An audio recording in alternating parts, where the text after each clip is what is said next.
ಯಾರೋ ಮಾಡಿದ್ದಂತೆ ಇವತ್ತು ಕಾನೂನು ಏನೋ ಇದ್ದಾವೆ, ಅದು ಸರಿಯಲ್ಲ. ವಸ್ತುಗಳು ಇಟ್ಕೋಬಾರ್ದು ಅನ್ನೋದು ಕಾನೂನಲ್ಲಿದೆ. ಬಟ್ ಯಾರಿಗೂ ಪ್ರಜ್ಞೆ ಇಲ್ಲ, ಗೊತ್ತಿಲ್ಲ, ಹೇಳ್ಬೇಕಲ್ವ ಈ ಥರ ಇರಬಾರ್ದು ಇದು ಯಾರು ಹೇಳಿಲ್ಲ. ನನ್ನ ಪಾಡ ನಾನು ಇದ್ದೀನಿ, ಇದು ಓಲ್ಡ್ ಕೇಸ್ ಅಂದ್ಕೊಂಡು ನಾನಲ್ಲಿ.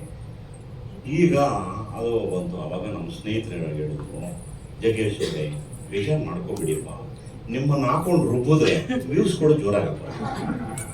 For that reason they are doing ಅಂತ. ನಮ್ಮೊಳ್ಳೆ ಒಬ್ಳು ಹುಡುಗಿ ಟಿ ವಿ ಅವಳು, ಅವಳು ಮಕ್ಕ ನೋಡಿದ್ರೆ ಸಿಕ್ಕಾಕೊಬಿಡ್ತಾಳೆ. ಹೇಳಲ್ಲ ಸರ್ ಏನು ಸರ್ ಮಾಡೋದು, ನಾವಲ್ಲಿ ಹೋಗಿಲ್ಲ ಅಂದರೆ ಅಲ್ಲಿ ನಮ್ಮ ಆಫೀಸಲ್ಲಿ ಬಿಡ್ತಾರೆ ಸರ್ ಅಂತ ಅವ್ಳು ಹೇಳಿದ್ರು ನನಗೆ. ಅಯ್ಯೋ ಅನ್ಸುತ್ತೆ ಅವಳು ಮಕ್ಕ ನೋಡಲ್ಲ, ನಾನು ಸಿಕ್ಕಾಕೊಡ್ತಾನೆ.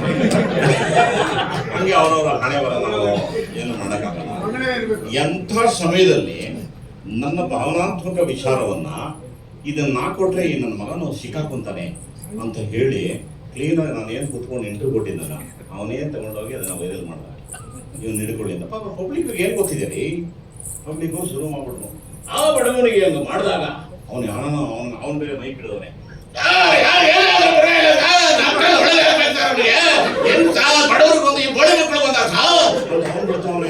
ಅವನದು ನೋಡಿದ್ರೆ ಬೇಜಾನ್ ವೈರಲ್ ಆಗ್ತಾನೆ. ಅವನು ಮಿಲಿಯನ್ ವ್ಯೂಸ್ಗಳು ಹೋಗ್ತಾವೆ.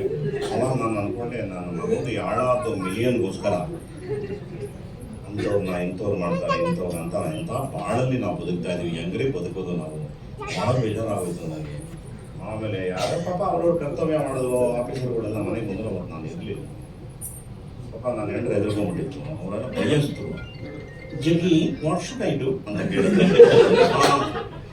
ದಿಸ್ ಒನ್ ಹೋಗಿ ಅವ್ರು ಬಂದಾಗ ಕೊಟ್ಬಿಡಮ್ಮ ಅಂತ ಅದೇ ಸ್ಟೋರಿ ಹೇಳ್ತಾ ಇದ್ದೆ ನನಗೆ ಅಂತ ಬಯಸ್ಕೊಂಡು ನನ್ನ ಕೈಲಿ ಕೊಟ್ಲಂತೆ. ಆಮೇಲೆ ಆವಾಗ ನಮ್ಮ ಡಾಕ್ಟ್ರ್ ಹೇಳ್ತಿದ್ರು, ಜಗ್ಗೇಶ್ ಜಿ ಅವ್ನು ಯಾರೋ ಟಿ ವಿ ಅವನು ಸಿಕ್ಕಾಪಟ್ಟೆ ನಿಮ್ಮನ್ನ ಒಳಗಾಕಿ ಅಂತ ಪಡ್ಕೊಂಡಿದ್ದ, ಅವನಿಗೆ ಒಳ್ಳೇದು ಆಗೋಲ್ಲಪ್ಪ, ಅವ್ನು ಏನು ಗೊತ್ತು ನಿಮ್ಮ ಬಗ್ಗೆ ಅಂತ. ಎಲ್ಲ ಏನು ಮಾಡೋಕ್ಕಾಗಲ್ಲ ಬಿಡಿ ಸರ್, ನನ್ನ ಮನೆ ಬರೋದು ಪಬ್ಲಿಕ್ ಲೈಫಲ್ಲಿ ನಮ್ಮಂಥರ ರಂಡೇರ್ ಮುಂಡಿರಿದ್ದಂಗೆ ಆಗ್ತಾ ಇರ್ತದೆ, ಏನು ಮಾಡೋಕ್ಕಾಗಲ್ಲ ಅಂದ್ಬಿಟ್ಟು ನಾನು ಸುಮ್ಮನೆ.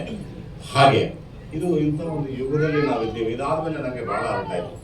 C always I tell, press is my greatest lovers. ಅವರಿಲ್ಲ ಅಂದರೆ ನಾವಿಲ್ಲ.